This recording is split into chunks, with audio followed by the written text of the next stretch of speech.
Mumbai crime બ્રાન્ચને મળી મોટી સફળતા। સલમાન ખાનના ઘર પર ફાયરિંગ કરનાર બંને આરોપીઓને ભુજથી ધરપકડ કરાઈ છે। નમસ્કાર, હું છું હિમાની, આપ જોઈ રહ્યા છો new Gujarati news. Bollywood actor Salman ખાનના ઘરની બહાર ફાયરિંગ કરવાના કેસમાં મુંબઈ ક્રાઇમ બ્રાન્ચ અને ભુજ પોલીસને મોટી સફળતા મળી છે। મુંબઈ ક્રાઇમ બ્રાન્ચે બંને આરોપીઓને ભુજમાંથી માતાના મઢ પાસેથી પકડ્યા છે। પોલીસની અનેક ટીમો આરોપીઓને શોધી રહી હતી, ત્યારે આખરે વિકી ગુપ્તા, સુરજપાલ નામના બંને આરોપીઓ ગુજરાતમાંથી ઝડપીને તેમને મુંબઈ લઈ જવામાં આવી રહ્યા છે। નોંધનીય છે કે મુંબઈ પોલીસના ઉચ્ચ અધિકારીઓના મતે સલમાન ખાનના ઘરની બહાર ફાયરિંગ કરનાર આ જ બંને આરોપીઓ હતા।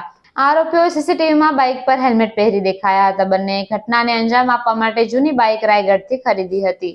મળતી માહિતી મુજબ મુંબઈ ક્રાઇમ બ્રાન્ચ મંગળવારે સવારે બંને આરોપીઓને લઈને રવાના થઈ છે।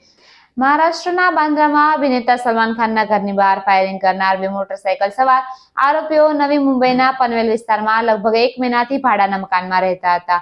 આ વિસ્તારમાં સલમાનનું ફાર્મ હાઉસ છે।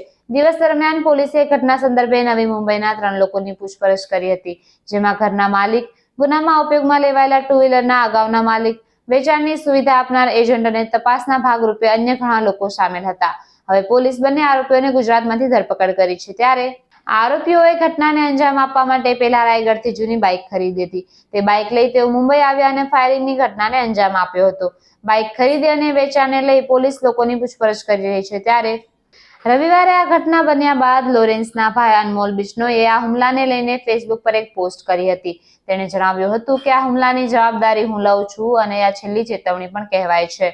હુમલામાં વપરાયેલી બાઇક હુમલાના થોડા કલાકો બાદ મળી આવી હતી। બાદમાં પોલીસે સીસીટીવી ફૂટેજની તપાસ કરી તો આરોપીઓના તસવીરો પણ સામે આવી હતી। આવી જ નવી માહિતી માટે જોડાયેલા રહો ન્યૂ ગુજરાતી ન્યૂઝ પર।